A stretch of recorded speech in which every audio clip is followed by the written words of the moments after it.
What is up, guys? Ro TCG. This video is going to be a breakdown of all the like the side deck cards, specifically made for going second, going first, like what you want to be trying to like maybe put in their side deck.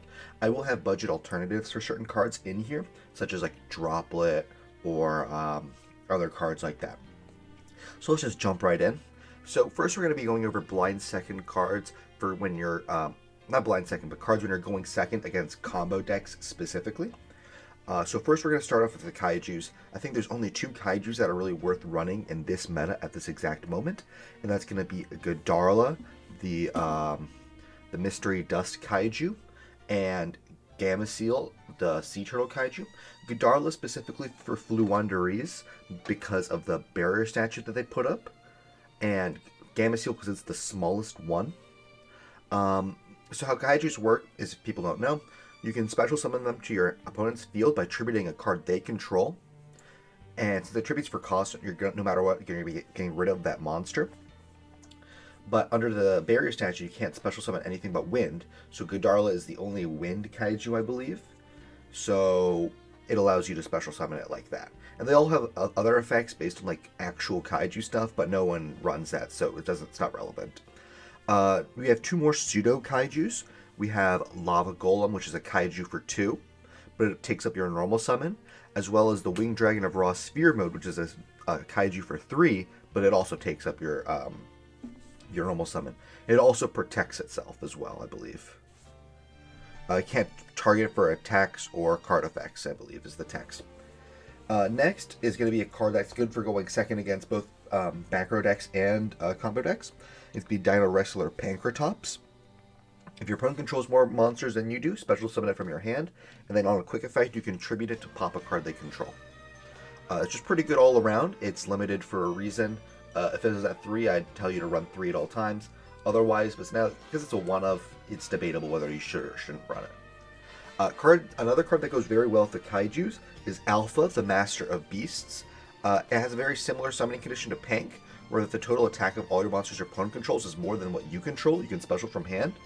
And then you can target any number of Beast, Beast Warrior, or Winged Beast monsters you control, return them to the hand, and then return cards your opponent controls with its monsters. Monsters your opponent controls to the hand equal to the number of cards you bounced. So it lets you bounce like a Kaiju that you give to your opponent, and then Kaiju them again. So it's and it's just a big body as well. So it's pretty good. So if you're running Kaijus and you're like playing like Tri-Brigade or something, Alpha isn't exactly a bad option. We also have, this one's a bit more like niche. We saw a little bit of play when it came out, but not really anymore. Gizmek Kaku, the Supreme Shining Sky Stag. If a monster is in the extra monster zone, special it from hand, and then you can target a monster in the extra monster zone, equip it, like relinquish it to it, and when it destroys a monster by battle, you can special summon a card that's equipped to it. So it's pretty good.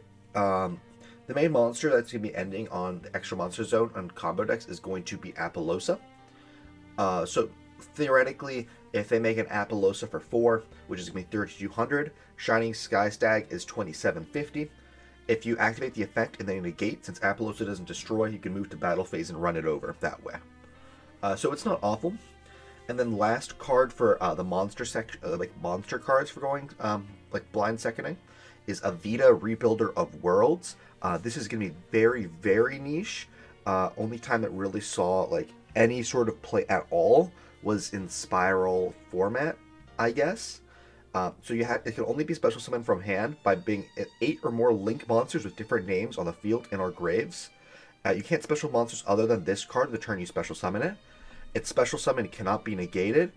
And then if this card is just one moment. If this card is special summon, shuffle all other monsters that are banished on the field and in the grave into the deck, and it cannot be responded to with either player's card effects.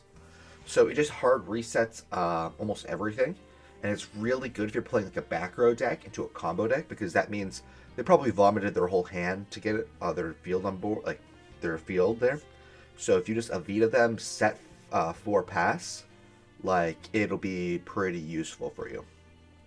Now onto the spell cards. We have Mind Control, also at 1 like Pankratops. Target a monster your opponent controls, take control of it until the end phase, but it can't attack or be tributed. It's just a good card to get rid of, like, to take an Apollosa.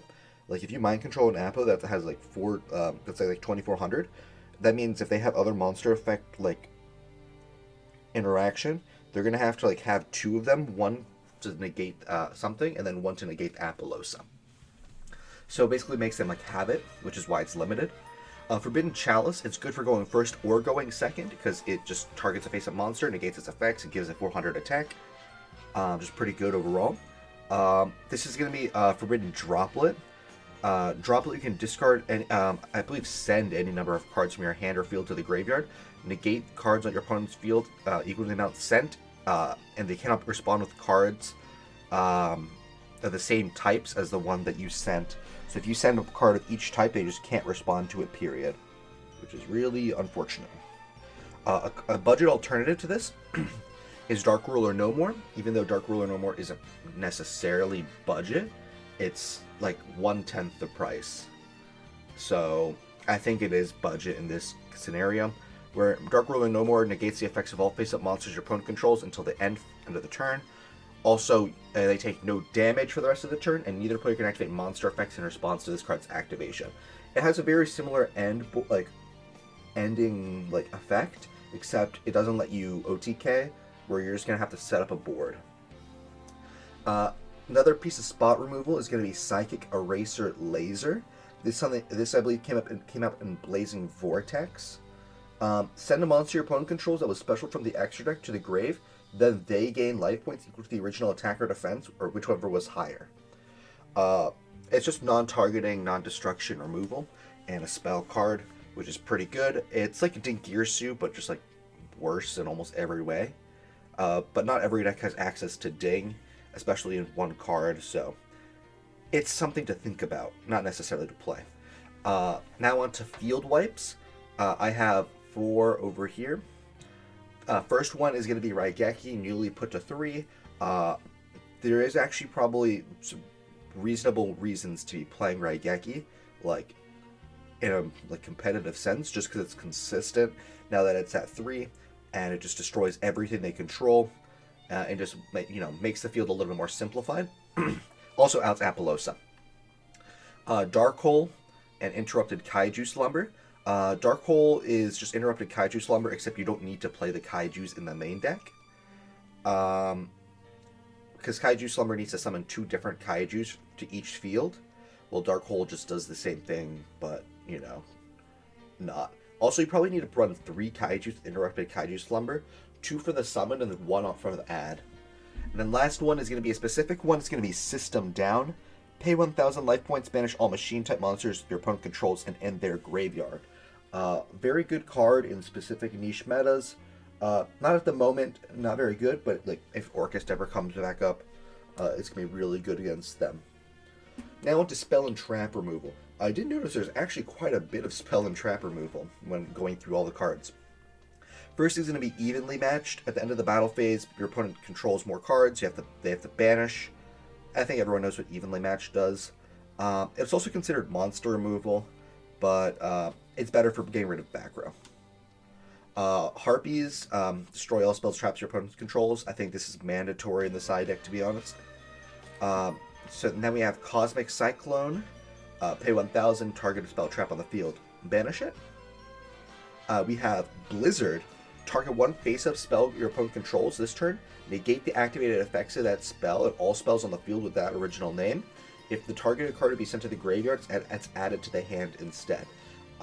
Blizzard is actually not too bad.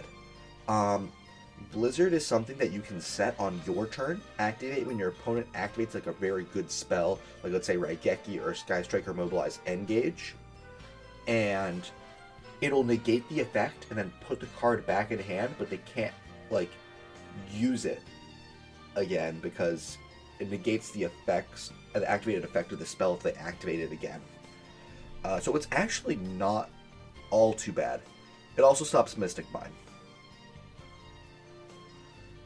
So there's that. Galaxy Cyclone. Target 1 set spell trap on the field. Destroy it. During the main phase, except to turn this card was sent to the grave, banish it, and then target a face-up spell trap, destroy it. It's good in long drawn-out games where your opponent's playing like a Floodgate deck, kind of like True Draco or something like that, where they can't really kill you in a reasonable time period, so you have a couple turns to start like getting at their back row. Twin Twister, discard a card, target 2 spell traps on the field, destroy them. I think Twin Twister and Cosmic are just better than Mystical Space Typhoon in almost every way, so I'm not including MST in here. Twin Twister I think is very good, and it might be a very strong consideration in almost every single, side deck.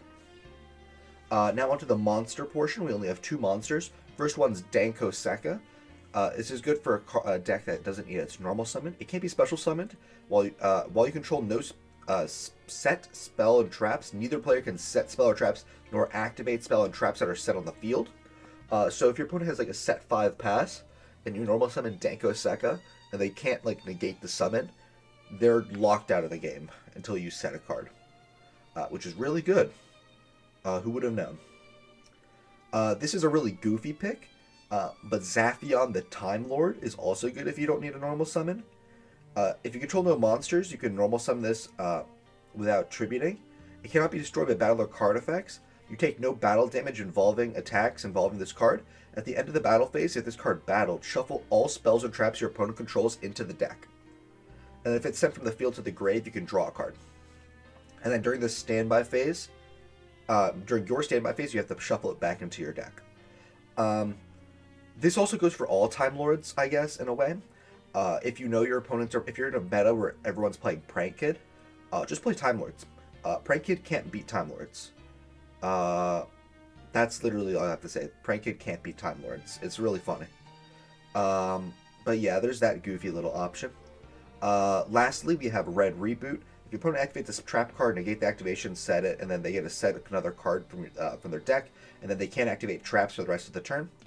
And you can activate from your hand by paying half your life points, which is pretty good. It just turns off the thing and lets you OTK. Now on to going first cards. I don't have too many here, but the ones I have are good in different situations. First is going to be Artifact Sanctum, as well as Artifact Scythe and Artifact Lancia.